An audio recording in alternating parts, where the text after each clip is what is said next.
অ্যানিভার্সারির 1 মাস আগেই আলিফার আব্বুর কাছ থেকে গিফট পেয়ে গেলাম। আর আলিফার জন্য যে ব্রেসলেটটা অর্ডার দিয়ে আসছিলাম ওইটাও নিয়ে আসলাম আজকে। তো খুব ভালো লাগে কাজ করছে, কারণ আজকে মা মেয়ে দুইজনেই গিফট পেলাম। So hi everyone, welcome to my channel. সবাই কেমন আছেন? আলহামদুলিল্লাহ, আমরাও খুব ভালো আছি। আজকে খুব স্পেশাল একটি ব্লগে সবাইকে স্বাগত জানাই।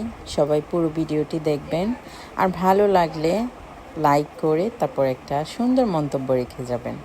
তো চলুন শুরু করা যাক। সকাল থেকে তো রাত থেকেই বৃষ্টি হচ্ছে, বাংলাদেশের প্রায় অঞ্চলেই বৃষ্টি হচ্ছে এখন। তো আলিফা বুড়ি ঘুম থেকে উঠেই, আমার আগেই ও সব সময় ঘুম থেকে উঠে যায়, আর আম্মা এখনো গেট খুলেনি, তো গেটে তালা দেওয়া থাকে। তো ওইটা এত আওয়াজ করতেছে আলিফা বুড়ি, তো ওই আওয়াজ শুনে আমি ঘুম থেকে উঠে গেলাম। আর ওর চুল একদম এলোমেলো, ঘুম থেকে উঠেছে। তো বলতেছে যে ওনার নাকি খুব গরম লাগতেছে, আর একটা কাগজ নিয়ে খুব বাতাস করতেছে। তো যাই হোক, তারপর আলিফা বুড়ি ফ্রেশ করালাম ওকে, আমিও ফ্রেশ হলাম। আর ও বলতেছে নুডলস খাবে, ওর তো প্রতিদিনের রুটিন নুডলস খাবেই। আর মাঝে মধ্যে অন্য কিছু খাওয়াই, ও যখন যেটা বলে আমি আসলে তখন ওকে ওইটাই করে খাওয়াই। তো এই যে এইখানে আলিফা বুড়ির জন্য নুডলস রান্না করলাম। আলিফার নুডলসে আমি কোনো প্রকার তেল দিই না, জাস্ট সিদ্ধ করি এইটুকুই। আর সাথে ওর জন্য একটা ডিম সিদ্ধ নিলাম, আর একটা কুসুম ছিল। আমি তো কুসুম খাই না, শুধু সাদা অংশটা খাই, তো ওকে আর কি কুসুমটা খাইয়ে দিই। তো এই যে আলিফা বুড়ি খাচ্ছে, বলতেছে খুব মজা লাগছে। মানে ওকে নুডলস যেইভাবে ইচ্ছে রান্না করে দিলে ও খেতে পারে। আর এই দিকে খুব প্রচুর পরিমাণে বৃষ্টি পড়তেছে, তো চিন্তা করতেছি আজকে কিভাবে যাব শহরে যাবার কথা। আজকে আমি খুব স্পেশাল একটা গিফট পেয়েছি, তো এটা আনতে যাব। আলিফা আব্বুর কাছ থেকে পেয়েছি গিফটটা।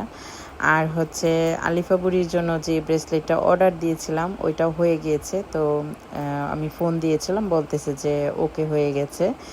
তো ওই জন্য ওইটাও নিয়ে আসব, প্লাস আরও কিছু কাজ আছে, তো সব মিলিয়ে যাব।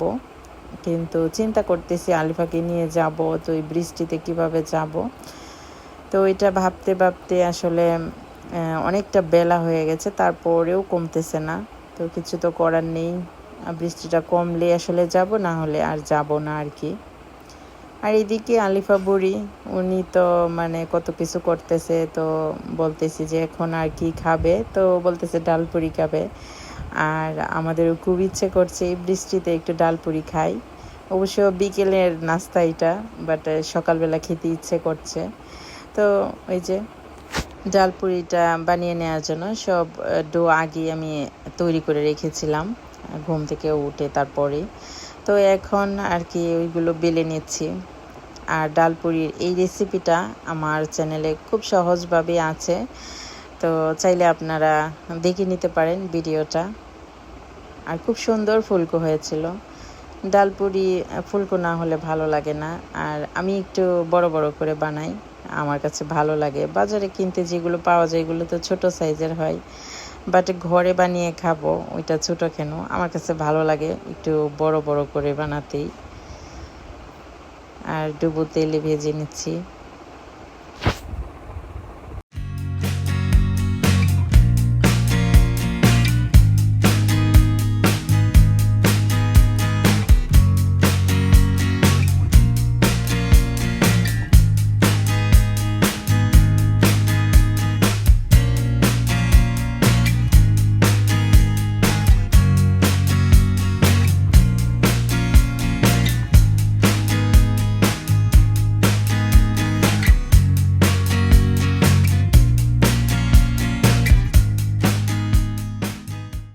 তো এই তো হয়ে গেল খুব সুন্দর ডালপুরি, আপনারা ট্রাই করতে পারেন। আর এই রেসিপিটা দেখে নেবেন, খুব সহজেই বানানো যায় অল্প সময়ে। তো এই যে আলিফা বুড়িকে ডালপুরি দিয়ে দিলাম, আর ও খুব মজা করে খায়। বেসিক্যালি হচ্ছে সস দিয়ে, সসটা তো ওর খুব পছন্দ। তো খুব সুন্দর ভেঙে ভেঙে আবার একটু একটু করে সস ভরিয়ে তারপর ও খাবে। সস ছাড়া কিন্তু খাবে না, মানে মূল হচ্ছে আর কি সস। তো এই সসটাও আমি ঘরে বানিয়েছিলাম, আর ওইটা ফ্রোজেন করে রেখে দিয়েছিলাম, তো ওইটা সারা বছরই খাওয়া যায়। তো আলিফা বুড়ি বলতেছে যে খুব মজা হয়েছে। আর তারপর আমরা সবাইও খেলাম, খুব ভালো লাগছে। আর আসলে আমি খুব বেশি হলে 2টা খেতে পারি, তার বেশি খেতে পারি না। তো যাই হোক, আমরা সবাই মিলে তারপর ডালপুরি খেলাম। আর তারপরে আম্মা বলতেছে দুপুরে রান্না বাড়া শুরু করবে, তো একটু কাটাকুটি করে দেই। আর এই জন্য সবগুলো সবজি কেটে কুটে আম্মাও নিচ্ছে, তো সাথে আমি একটু হেল্প করছি। এই যে এইখানে খুব সুন্দর ডাঁটা শাক, আর এই ডাঁটাটা মানে ছোটো আকারেই খেয়ে থাকে, ওইটা খুব ভালো লাগে। শুটকি দিয়ে তারপর মাছ দিয়ে শাক রান্না করলেও ভালো লাগে। তবে আমাদের ঘরে আর কি বেশিরভাগ এটা মাছ দিয়ে রান্না করে, খুব মজা হয়। আর এই তো এইদিকে আম্মা রান্না বাড়া অলরেডি শুরু করে দিয়েছে। তো এইখানে মিষ্টি কদু নিয়েছে, এইটা চাপা শুটকি দিয়ে রান্না করবে। এটা ভাজি করেও খাওয়া যায়, অনেকে মাছের তরকারিও খায়, বাট আমরা ভাজি করে খাই আর হচ্ছে চাপা শুটকি দিয়ে। তো আমার কাছে বেশি ভালো লাগে চাপা শুটকি দিয়ে। আর এইখানে চাল কুমড়ো নিয়েছে, মাছ দিয়ে রান্না করবে। তো এই যে আম্মা রান্না বাড়া করছে, আমার বোনও সাথে আছে, হেল্প করবে। চাপা শুটকি দিয়ে তারপর মিষ্টি কদু দিয়ে কে কে খেয়ে থাকেন অবশ্যই কমেন্ট করে জানাবেন। আর এই চাপা শুটকির মধ্যে কোনো তেল দেওয়া হয় না, তেল ছাড়া রান্না করা হয়, তো আমার কাছে খুব পছন্দ। আর এইদিকে আব্বা চিনি নিয়ে আসলো, আব্বা সবসময় চা খায়, আমরাও খাই, তো চিনিটা শেষ হয়ে গিয়েছে, ওই জন্য চিনি নিয়ে আসলো। আর এইখানে হচ্ছে ডালপুরি বানিয়ে যেই ডালটা ছিল ওইটা এখন ভর্তা করা হবে, ডাল ভর্তা, ওইটাও খুব মজা। তো যাই হোক, তারপর আমরা খাওয়া দাওয়া করে দুপুরের পরে বের হয়েছি, কারণ তখন বৃষ্টিটা থেমেছে, তো ওই জন্য দুপুরের পরে তারপর বের হয়েছি আমি আর আলিফা। আর আমি যদি একা যাই আলিফাকে কোথাও নিয়ে, তো ওই সময় সবগুলো ভিডিও করা আমার হয়ে ওঠে না, কারণ ওকে আসলে কেয়ার করতেই মানে অনেক হিমশিম খেতে হয়। ও কিন্তু বাড়িতে যেরকম, ও বাহিরেও ঠিক ওই রকমই, মানে যেই দোকানেই নিয়ে যাব ও ভাববে যে ওইটা ওর নিজের মানে দোকান, মানে একদম দুষ্টমি করে।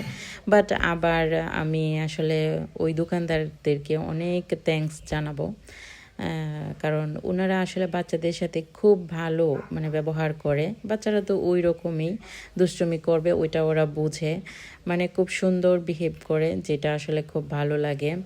আর আলিফা বুড়িকে মানে খুব মায়া করে। আমি যেই দোকানগুলোতে যাই ম্যাক্সিমাম টাইমে দেখা গেছে যে ওইখান থেকে আমি কেনাকাটা করি, তো পরিচিত হয়ে গেছে। তো ওকে চিনে গেলেই একদম খুব মায়া করে, আবার অনেক কিছু ওকে কিনে দেয়। মানে বাচ্চা তো চিপস দেখা গেছে বা চকলেট ওইগুলো কিনে দেয়, আর ও তো খুব খুশি হয়ে যায়, মানে বলে যে আঙ্কেলগুলো কত ভালো, আমাকে চিপস কিনে দিয়েছে। বাড়িতে এসে আবার ওইটা গল্প করে, মানে আমার আম্মা আর আব্বার সাথে ওইটা গল্প করে যে জানো নানা ভাই, নানু মুন্নি আমাকে তো ওই আঙ্কেলটা চকলেট কিনে দিয়েছে, তারপর চিপস কিনে দিয়েছে, ওইগুলো অনেক গল্প করে। তো ও কি করে, মানে আমি যে জুয়েলার্সের দোকানে যাই, তো ওই দাদাদের কাছে গিয়েই ও বলবে যে আমি চোখ ক্যান্ডি খাবো। আর এখন কি হয়েছে, মানে ও যেতেই ওরা আসলে আগে থেকেই বলে ফেলে যে তুমি তো চোখ ক্যান্ডি খাবে, দাঁড়াও তোমার জন্য নিয়ে আসতেছি, মানে ওই রকম। আর আলিফার আব্বু সাথে থাকলে আমার খুব ইজি হয়, উনি আলিফার টেক কেয়ার করে। তো যাই হোক, প্রথমে আমরা চলে গেলাম একটা বইয়ের দোকানে আলিফার জন্য বই কিনতে। শুধু পাকা পাকা কথা বলে, কিন্তু পড়তে চায় না। আর আগামী বছর ইনশাআল্লাহ আলিফাকে স্কুলে ভর্তি করব। ও আবার কোনো কিছু শিখালে খুব তাড়াতাড়ি শিখে যায়, মাশাল্লাহ। তো যাই হোক, তারপরে গিয়েছিলাম জুয়েলার্সের দোকানে, আর ওইগুলো ভিডিও করা হয়নি। আলিফাকে নিয়ে কোথাও গেলে মানে ভিডিও করাটা আমার জন্য খুব বেশি মানে কঠিন হয়ে পড়ে, তো ওই জন্য আর ওইগুলো ভিডিও করিনি। আর এইটা হচ্ছে আলিফার জন্য ব্রেসলেট, যেটা আমি অর্ডার দিয়ে আসছিলাম, খুবই সুন্দর হয়েছে। আর এখন আমি পরবো, মানে আমার হাতের সাইজে আমি বানিয়েছি, তো বড় হলে ও পরবে, এখন তো আর ও পরবে না, ছোট মানুষ। তো ওই জন্য আর কি বড় হলে যে পড়তে পারে ওই রকম সাইজ অনুযায়ী বানিয়ে রেখেছি।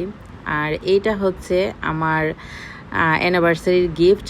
আমার অ্যানিভার্সারি আগামী মাসের 25 তারিখ, আগস্টের 25 তারিখ।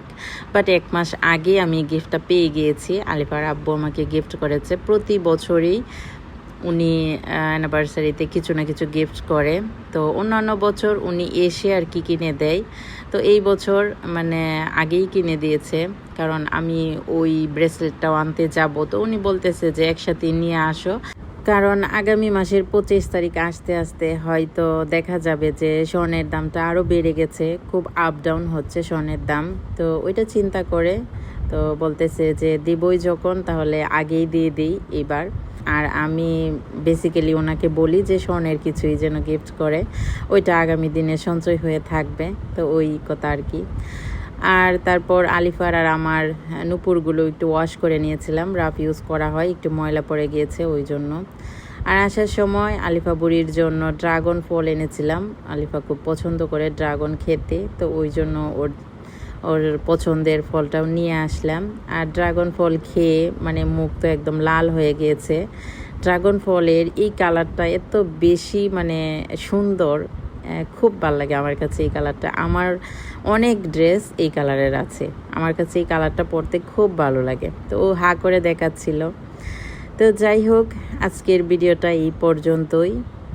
সব মিলিয়ে আপনাদের কাছে কেমন লাগলো, আমাদের মা মেয়ে দুইজনের গিফটটা কেমন হলো অবশ্যই কমেন্ট করে জানাবেন। আপনাদের একটি লাইক, একটি কমেন্ট আমাকে ইন্সপায়ার করে সামনের দিকে এগিয়ে যাওয়ার, নতুন নতুন ভিডিও আপনাদের মাঝে তুলে ধরার। তো আজকে এই পর্যন্তই, দেখা হবে নেক্সট ব্লগে। সবাই ভালো থাকবেন আর প্রিয় মানুষটাকে চেষ্টা করবেন মাঝে মাঝেই কিছু যেন গিফট করা যায়। সবাই ভালো থাকুন, আল্লাহ হাফিজ।